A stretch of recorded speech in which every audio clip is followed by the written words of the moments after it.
Alright guys, thank you for coming and joining us for another show. We have a special guest again. We got Eric. We got a very special guest right here. Lorenzo, Zozo. Just playing, man. We also got Juju in the house. And Cheech over here, of course. Guys, this is one of our special shows. And we're also dedicating it to Damar, just like everybody else. We never seen anything like this before. It grasped a lot of people's eyes. This was a huge game, obviously, so it grasped a lot more eyes on top of that. You know, what happened on the field was crazy, something out the ordinary. Thank God the tube is out. You know, he's holding family's hands, he's talking, he's addressing the team, all that good stuff. Now guys, I'm gonna pass it on to you guys so you guys can address the statement as well. But hey, cheers up, man, hands up, Damar, and to their family, guys. Yeah, it was definitely a scary moment. I thought it was just like a concussion or something, but then once I seen it was critical condition, it got real, you know? Yes, sir. But, if it wasn't for that immediate care that he got, yeah, he probably passed away. I mean, we don't know what happened, but that helped a lot within the healing process. It was that immediate care with CPR.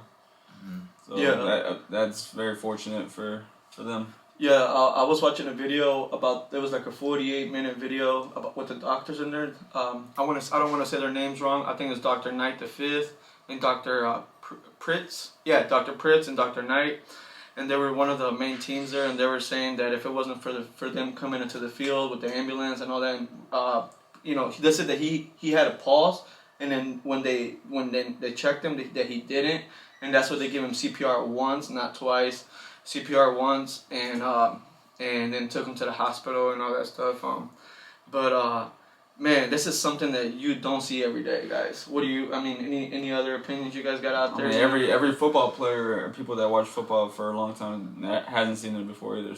So in like, I don't mean to cut you out, Julian. I just want to say one thing. It's okay that some people didn't know how to react. I mean, sometimes people like Skip Bayless, all that, get a lot of trash talk and stuff, but some people don't know how to react sometimes because it's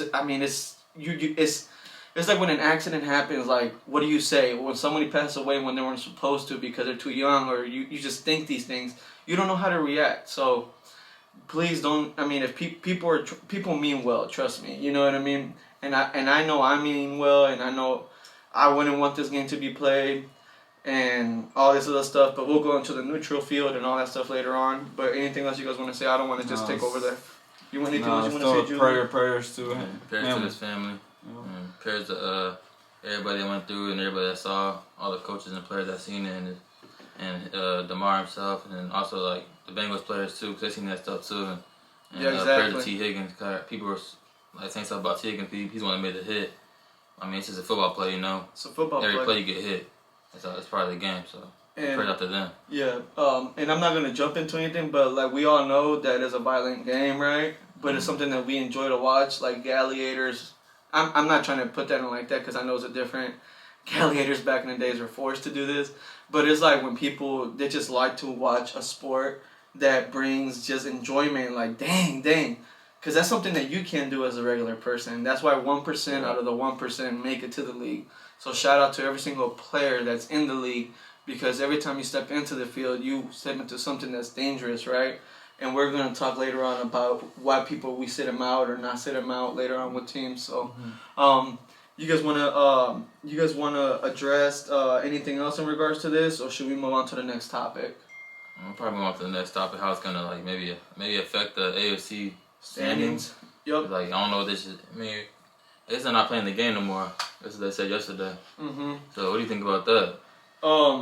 Eric, I think that, and Julian, I think that reliving this past event is something that we don't want to see. I know next year is next year. That's a totally different year. But right now, everything should just be set in stone. And I agree on that neutral field. That is a great. I think that is a great idea, because both of these teams were one win away from being 1 or 2 or whatever. And dude, these are good ass teams. Like best two teams in the AFC. Best two teams in the AFC. It's like if the Cowboys and the Eagles were in there, like, bro, neutral field, Forget about it. Let's go to California, or that wouldn't be fair to y'all. But or let's go to Florida or something, right, and play the game. You know what I mean? And it's just something that you don't want to relive, man. These players don't want to relive that, man. It just happened less than 5 days ago. You know what I mean? To go back to the field within 5 days after something like that happening, I don't know. A lot of players are going to question their careers, probably, and morals, and probably stuff. retire earlier. They're going to probably look into retiring earlier. Or you're trying to get paid more because of situations like that. There's been players that are still that are veterans and stuff, and they say that after your 3 or 4 years, that the NFL that they drop you, they don't take care of you or something like that. Mm-hmm. So I think there needs to be more looked into taking. If you're in the league for 5 to 10 years, that's long enough for you to get taken care of the rest of your life, because every single damn game is like a thing. Getting hit by a damn semi-truck almost, damn car, you know what I mean? The amount of hits that you take. So I believe that these players, I don't care how much money they make, they should be taken care of afterwards, man. And every Sunday we see these games out there, and they're so violent, bro. Every hit, bro.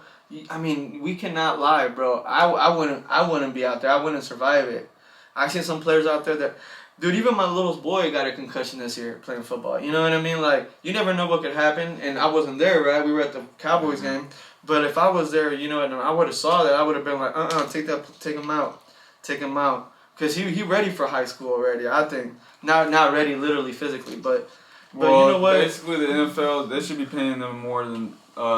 their players more than the NBA and stuff like that because of that reason. You're right. You see these baseball contracts too. Yeah, like baseball contracts. They get all this stupid. Like, and then NFL they get all this trauma to their heads, and they get paid the least. Like, it makes no sense. And another thing, shout out to Des Bryant as well. He brings up a lot of the CTE stuff, and he makes it so aware because it's so true, man. It is so true because. I've been in a car crash and I got a concussion and twice, and I felt how that's happened. In soccer, I got knocked out by my friend who played for the team. He's my buddy, but I got knocked and saw stars one time, inner city soccer against U-High, and man, dude, I'm telling you, I know that's nothing compared to being hit in the football field. You know what I mean? So these players, you're right, Eric. They deserve that money. They deserve more guarantee money at least, because you don't know what the hell could happen later on in life. So that's where I stand with there. So the AFC standings, right? Neutral field, do we agree, or what do you guys think? I feel like it should be maybe a coin toss. I don't know. What you think? I think they should take it by their winning percentage in the standings. So whoever had the higher winning percentage at that moment will get a better seed. So kind of like how get just anyone that has a higher percentage get the better seed. So kind of how like if the Niners would have won and the Cowboys would have won this week, kind of like how they're doing it, like who has the bigger winning percentage in their division type of thing, or what do you mean by that? Just whoever has after the season's over, whoever have the better winning percentage gets the higher seed. So then since they're not playing this game, it's a tie. It was just a tie, like no contest. I agree with that. Yeah.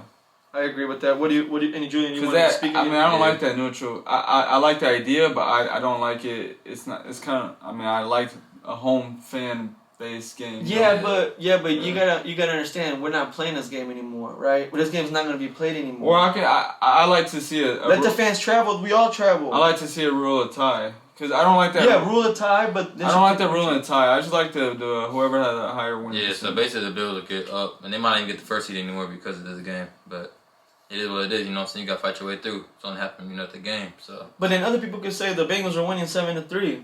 Oh, yeah. And then other people could say, well, it was still the first quarter. You never know what could happen. Anybody can say anything. That's why no contest. And that's why, just get the tie. At the end of this week, what if the Bills lose this week, or what if the Bengals lose this week, right? And then they win. That means a tie is different than a no contest. Tie, it's gonna affect something, but a no contest won't. It's just like the game didn't exist. Okay. Well, guys, leave us a comments on rap, because that's a tough decision to make, because you're right. Playing in Buffalo is different than playing somewhere in the West Coast, than playing somewhere. Even playing somewhere in Cincy, right? Yeah. But dude, man. Yeah, just we don't want to relive. I just don't want to relive this past event. I don't think the players want to do that. I think no contest or ties where to go. AFC, I mean, what do you think? Kansas City still can. I think Kansas City's. They're gonna get the number one for sure now. It's just So- they're gonna get the number one now. Oh, okay, Kansas City. So that I don't know how it affect the AFC because I think Kansas City can win anywhere. I'm just stuck with this. So it's up to you. No, guys. Kansas Like, City. I really, No. I'm going back to I'm going now into who would win. because Kansas City, I've seen them. Yeah, they're stacked right now. They're And the playing Bills well. can still win in Kansas City too, and so can Cincy. They did it before, so I feel like just anywhere it's gonna be a good game no matter what. You remember when we did the top 4? Yeah. And I had Kansas City, Buffalo, Miami, and the Baltimore Ravens top 4, Yeah. right? You also had Cincy too up there. And we had Cincy up there before because we had Lamar and the Ravens on the 4th, and Miami sneaking in. Yeah. Because you had the Jets sneaking in, and I had Miami sneaking in. But sorry, Exactly listen, man. But okay, so damn, this is so hard, guys. Right? Like, what is a fair? What is a fair? Like, you should just wait after these games are played this Sunday and see where everybody stands, or what? Like, how should they do it? I mean, because this is really tough, bro. Everybody's always gonna have an opinion, right? So, what's fair? What's fair enough? I mean, either way, I think KC's still gonna be one no matter what, right? Even if the other teams win. Yeah, but 2 and 3. Yeah. I don't know, man. I feel like just It's gonna play it out. play Just give it a out tie. through week 18. Yeah, to give it a tie. I mean, Kansas City's probably gonna get the number one no matter what anyway. So I'll just give it to them now. You know what I'm saying? Because there's no way they're not gonna play the game no more. So there's no way to tell. You know, Mm-hmm. like, who's gonna get the number 2 or number 1 or number 3? Eric, Yeah, I don't know. I agree. you agree? You agree with him? And that's what I brought up Kansas City because number 1 overall. You saw what the Titans did. Even we talking about the Titans when they won. We watched this game right here, 20-17. Kansas City at home still though. I don't know. That's why right now the AFC, even if you're a road team, I feel like you can still win. I'm actually rooting for a lot of road teams this upcoming playoffs. So Cowboys might be on the road. I mean, if the Niners win, which is totally a crazy situation too, but that's the NFC. We don't want to go into that little hole.